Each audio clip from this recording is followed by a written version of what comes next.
All right, yeah, we're here again, Joey and I, Woods and Whitetails, um, part two, I guess you'd call it, of deer camp weekend.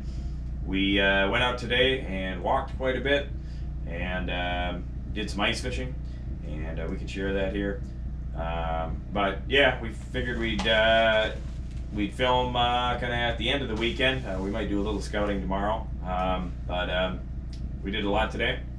And yeah, That was a good day. it was a good day. Put on a lot of miles and Yeah, learned some stuff. Saw some neat areas. Ice fishing was sketchy, yeah. very sketchy. There was maybe 8 inches of ice. Someone said 3 inches in one spot, and it was windy, cracking, and just didn't feel safe. No, and it got pretty thin pretty quick. Yeah, You could just see it. It looked real melty, and on Monday it's gonna be 60 degrees yeah, around here, so not good. not good. Not good. Be careful. Make sure you know what you're doing. Say it every time. Exactly. Yeah, it was fun. We just fished with tip ups. Got a couple northerns. Got them up to the hole and fell off. So, but it was fun just to be out there, and I did the day with some deer scouting. Well, started the day with deer scouting. Ended it with deer scouting. And, yeah, learned quite a bit. Probably 2 areas we probably won't go back to, but that's scouting. This is the time of year to be out there and learning. It's no snow, so it's just like the ice fishing. It's very easy. If there's a lot of ice, you can move around, but in the woods there's no snow, so you can cruise around. So Yeah, what a difference. I kept thinking from last year when we were scouting around mid-March, and almost a year later, and yeah, there was about completely different year. completely different. 3 feet Yeah. of snow last year, and now it's like, it feels like November. Yeah. Saying. Crazy. So yeah, we're just enjoying deer camp life here. We had some dinner. The wood stove is just ripping. It's not too cold out, but definitely need a wood stove here. It's probably in the 20s. Yeah. So it's 90 in here. This wood stove is just fully functioning by itself. Just the wood that I cut with my bare hands. So pretty cool. It's a great heat, very therapeutic. Yeah, it's warm. Just took a shower out in the sauna out there, and it's just really fresh and Yeah, feels good after a long day. long hiking. day. Yep.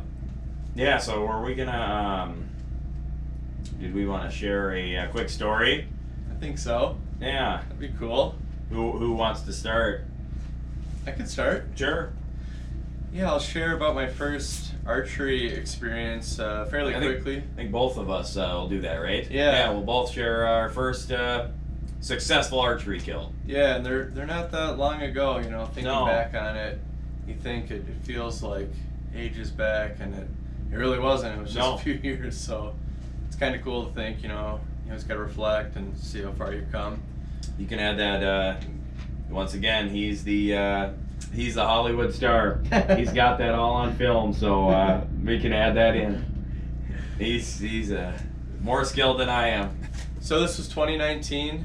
I just had bought a new bow and arrow, a bear bow from Fleet Farm. It was kind of a basic model, but I felt pretty confident. Kind of had a new, sense of, okay, this bow, it's brand new. Like, I feel dialed in and Confident. real confident. And sure enough, opening day of archery, I trudge out to the swamps of where I hunt, and it was like September 14th or 15th, whenever the opening day was. It was a total jungle, just green, high, Very lush. lush plant growth everywhere, and just a dense fog just lifting from the swamp. So I kind of tucked in on a swamp island, the island my grandpa kind of showed me was a good deer spot.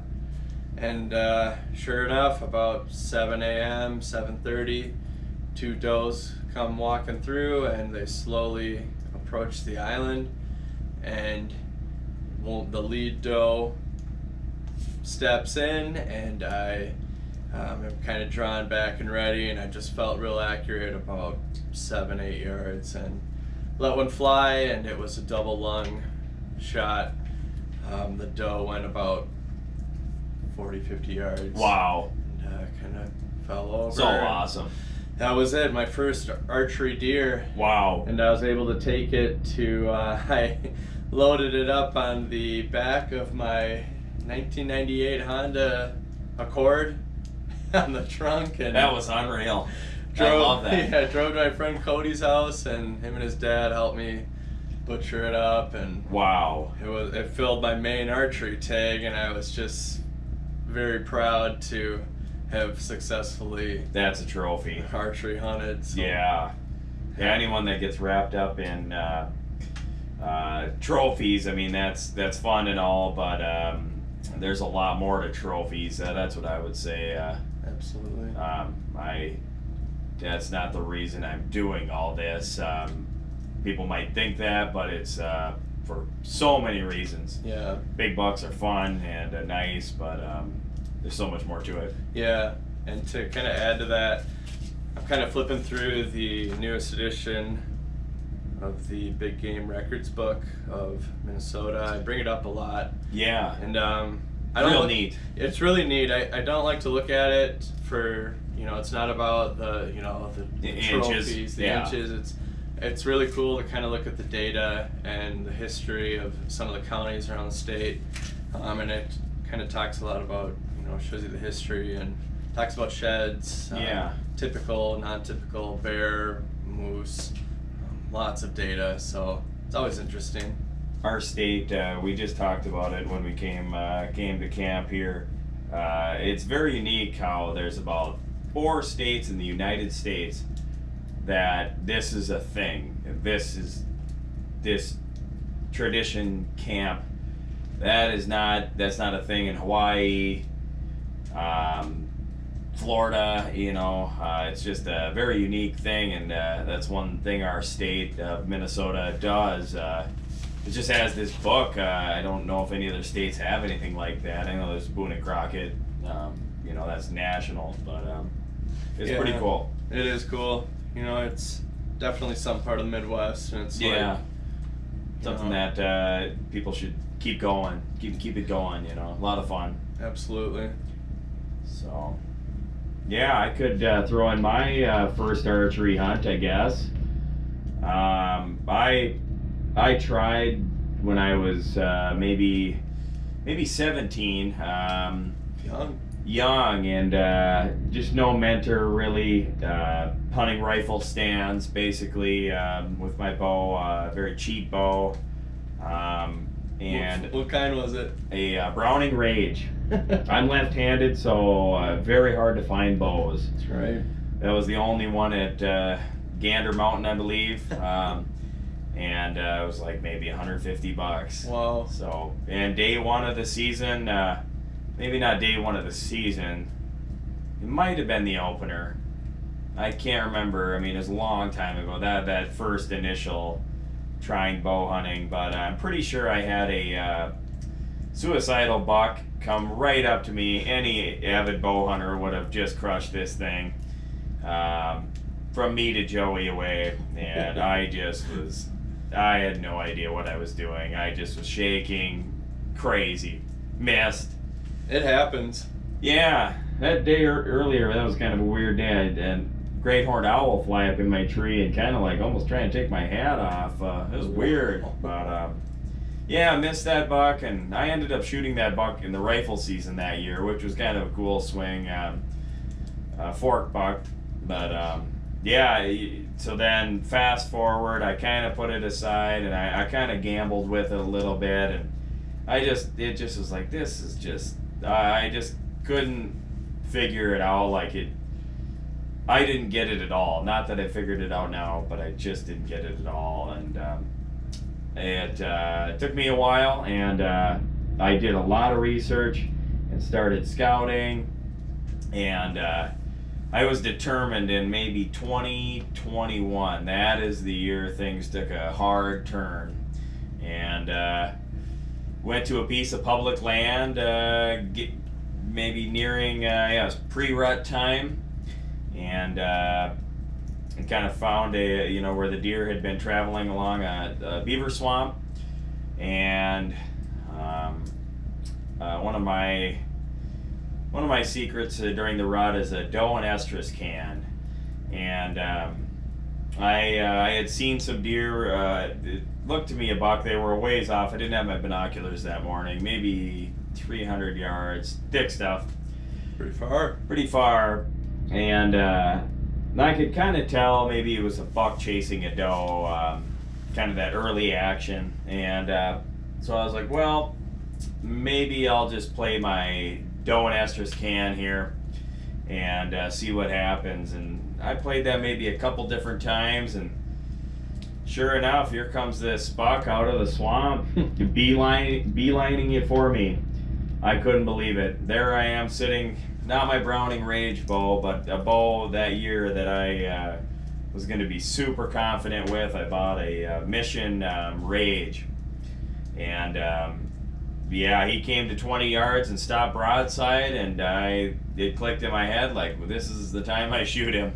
And yeah, smoked him double long and went maybe like 50, 60 yards, and I didn't see it, but I've started to learn now, after shooting a couple bucks, they do, after you hit them really good, they do kind of a flip, and crash, and so there's a loud crash, and yeah, super happy, just an accomplishment, crazy. It's great, really ethical. Yeah, just finish. It's awesome. Yeah, super cool. I love it when you call and it actually works out. It works 25% of the time, you think? Something like that. It's some deer are really fired up, and it just depends on the circumstance. But like, you'll get a reaction, but it might not be the reaction. Yeah, they might bust, they might spook, and yeah, that was neat. He was fired up that morning, and just him chasing those does, you could kind of tell that's what he was looking for. So that call worked in that situation. Yeah, were we gonna share a strategy? Two different tips. Yeah. Yeah. What did you want? What were you gonna share?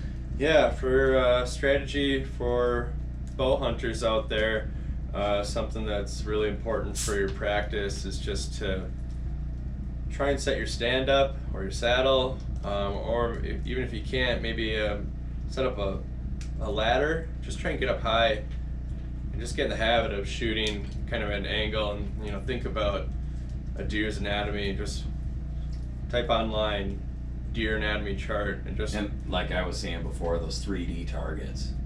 Yeah. Shooting that from the platform. Yeah.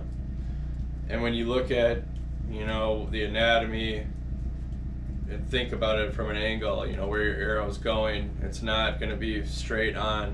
So many people practice and you stand square with your target, try different yardage, and you just need to get more into that habit of feeling, angled and up. I don't set my stand up too high typically. I'm about 12 to 15 feet or so I'm up. the same way. But it still it has an impact. When I take a shot, it's very different than if I'm just aiming straight on a flat plane. The angle's definitely different, for sure. So something to consider. Yeah, that's a good tip. How about you? You got a tip? Probably like I preached before would be the scouting. Yeah. Just getting out there. Winter scouting is huge. Absolutely. Combine it with shed hunting or something like that.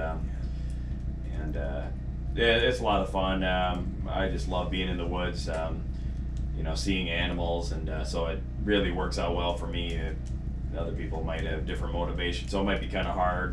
But yeah, it's a lot of fun. Like today, we saw a lot. It was a beautiful day. So really cool start to the day where we had our coffee and we're looking out the window here, and it's probably 50, 100 little songbirds of all types. Yeah, we feed the birds here in northern Minnesota, and we've had just tons of finches and blue jays, and we get pileated woodpeckers. Yeah, chickadees. Yeah, our chickadees are real neat. They're a really cool bird. They're very friendly with humans, which is kind of cool. Yeah, you can almost Wild feed 'em. animal. You've had them fly up on your stand before. Yeah, land on my shoulder. And that is one thing, like, that's probably a second tip I could add in is, I guess that's how I'm kind of wired. Like, just taking such small things away from a hunt, it just makes my, like, week. Yeah. Like, oh, this chickadee was just, like, here landed on me. Yeah. And that was just really neat. Yeah, I don't know how to explain it, but Those little connections with nature, it just makes it so much more impactful. yeah, exactly. Love that. I've had, I think I just keep adding stories here, but I've had, big rifle stands, big ladder stands out, deep areas. Had bald eagles land in the same tree as me, next to me. Whoa. Actually, and they, took them just a couple seconds to realize I was sitting there. But we both look at each other, and I mean, it's just sweet. You can't get that, playing Xbox or No. so. And no one remembers an Xbox game, but these memories, unless I get Alzheimer's, they'll stick with me forever. Yeah. So that's the thing I'd suggest for youth. Absolutely. It's something I'm glad I took part in. Being part of deer camp and hunting, and was able to kind of share it with some of my friends who did it, and my family, and my dad. And it's kind of cool. My grandpa, uncles. Yeah, it definitely played a part in your heart for sure. Yeah. Yeah, it's fun. So if people want to get involved who don't even know where to go or what to do, I'd probably just say check your DNR stuff. They're pretty good about it nowadays, so you can start there. YouTube's a really good info. So Absolutely. comment in our comment section. Yeah, I was happy to give advice. Answer some questions. Speaking of birds, how about that grouse we saw today? Oh, which one? We saw quite a few ruffed grouse today. How about while in the truck and we were driving on the trail? We can add that little bit in. He was kind of neat, strutting himself on the little 2-track path. So that was neat. We've been seeing quite a few ruffed grouse. So that's another fun bird. I enjoy hunting them in the fall. I'll have to add maybe a video. We have so many videos planned here. But we have a young gun dog, Rambo. We'll have to have him on the podcast. I don't think he'll sit still, but I can introduce him. So he'll probably be ruffed grouse hunting this fall. He will be. Yeah. So, that's a fun hunt. It's fun to bond with the dog. I can add some tips on gun dog training. I am not an expert, but can just add that in on the way as we go. So. Yeah, I only started grouse hunting kind of with you the past 2 years or so. I went a time or two, and I don't think we've got one, but we kind of go bow hunting and then do a little grouse hunting. We don't go super hard, but no, I was kind of lucky. My grandpa, he gave me an old shotgun of his, and I was able to bring that with, and that was fun. That was a good time. Yeah, gotta do that again. Yeah, I've got a lot of since I've started scouting so hard. I've got a lot of grouse spots lined up, so I'm pretty sure we could get you one with that shotgun. That'd be cool. Yeah, we'll have to try and get that on the board. Yeah. So you want to put a piece of wood on? Should I? Yeah. Show you. I don't know if we did that last night. Maybe we did. Yeah. So there's the wood, and goes right in, and it's warm. Really nice in here. So that's probably it for the deer camp edition. Stay tuned. We got an African safari. One of our mutual friends has hunted Africa a lot, and he is reaching almost 100 years old. Wow. And so we are gonna try and get together with him and maybe do some old timer episodes. Yeah, his stuff is just unreal. So yeah, Russell. So yeah, we've got a lot planned. So stick with us.